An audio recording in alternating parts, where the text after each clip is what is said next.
जिसमें आज का कीवर्ड है गद्दार। पूरे दिन ये शब्द सोशल मीडिया पर ट्रेंड कर रहा है और इस गद्दार शब्द को ट्रेंड करवाने का श्रेय जाता है लोकसभा में नेता विपक्ष राहुल गांधी को।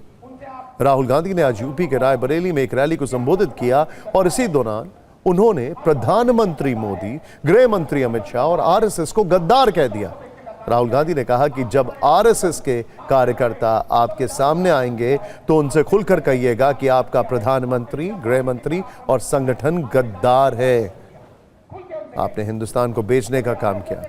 राहुल गांधी के इस बयान से बीजेपी काफी नाराज है। बीजेपी और दूसरे दलों की इस पर क्या प्रतिक्रिया है वो बताएंगे। उससे पहले राहुल गांधी का यह बयान। जब ये आरएसएस के कार्यकर्ता आपके सामने आएंगे, नरेंद्र मोदी की बात करेंगे, अमित शाह की बात करेंगे, उनसे आप सामने उनको कहो कि आपका प्रधानमंत्री गद्दार है, आपका होम मिनिस्टर गद्दार है, आपका संगठन गद्दार है, आपने हिंदुस्तान को बेचने का काम किया है, आपने हमारे संगठन, आपने हमारे संविधान पर आक्रमण किया है, आपने अंबेडकर जी पर आक्रमण किया है, आपने वीरापासी जी पर आक्रमण किया है, आपने गांधी जी पर आक्रमण किया है। खुल के उनसे कहेंगे। प्रधानमंत्री मोदी, गृह मंत्री अमित शाह और आरएसएस पर राहुल गांधी का यह बयान बीजेपी को चुभ गया है।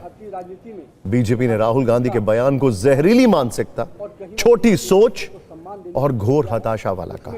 बीजेपी अध्यक्ष नितिन नवीन ने तो यह तक कह दिया है कि राहुल गांधी भारतीय राजनीति के राहु हैं जो देश के माहौल को गंदा कर रहे हैं।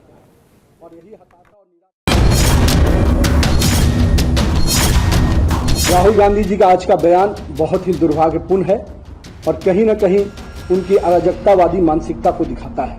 आपके लोगों ने जब जब इस देश में राज किया, इस देश में करप्शन के रूप में पूरी तरह से आकंठ में पूरी सरकार आपकी डूबी रही और मैं मानता हूं कि भारतीय राजनीति का आप राहु है जो कहीं न कहीं पूरे तरह से देश की राजनीति की वातावरण को गंदा और दूषित करते हैं। शब्दावली छोड़िए ना, आज देश के मन में क्या शब्द हैं आप सुनकर हैरान हो जाएंगे। हम तो फिर भी ठीक शब्द इस्तेमाल कर रहे हैं। राहुल गांधी और कांग्रेस पार्टी इस समय जनता के द्वारा नकारी हुई रिजेक्टेड लोग हैं, रिजेक्टेड नेता हैं, रिजेक्टेड पार्टी है और ये उनकी फ्रस्ट्रेशन ही बोल रही है। जो उनकी नाकामियां उनको फ्रस्ट्रेट कर रही है, उसके कारण से उनके मुंह से ऊल जलूल बातें निकल रही है।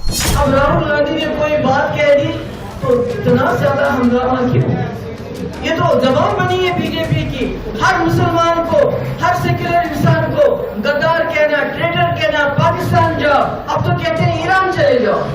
कोई काबिलियत नहीं है, उनको जबरन उस कुर्सी पे बिठाया गया, थोपा गया है इसलिए क्योंकि वो कहते हैं कि मैं गांधी परिवार का चिराग हूं। और प्रधानमंत्री जी जब दुनिया भर में जाते हैं वो देखते हैं कि किस तरह दुनिया उनको सम्मान देती है, उस मुल्क का सबसे बड़ा सम्मान मिलता है, तो राहुल गांधी जी उसको देखकर फ्रस्ट्रेशन में आ जाते। पूरे दिन राहुल गांधी का गद्दार वाला विवादित बयान चर्चा में रहा और राहुल गांधी ने साफ कर दिया है कि वो अपने गद्दार वाले बयान पर माफी नहीं मांगेंगे। आरएसएस के लोग सुन लो, आपने कहा कि मुझे माफी मांगनी चाहिए, मैं कभी माफी नहीं मांगूंगा, फिर बोलूंगा। अमित शाह और नरेंद्र मोदी गद्दार हैं क्योंकि उन्होंने कॉन्स्टिट्यूशन पर आक्रमण किया है। सुन लो अच्छी तरह, मैं तुम लोगों से नहीं डरता हूं और हिंदुस्तान की जनता इस बात को समझ गई है और हिंदुस्तान की जनता भी आपसे नहीं डरती है।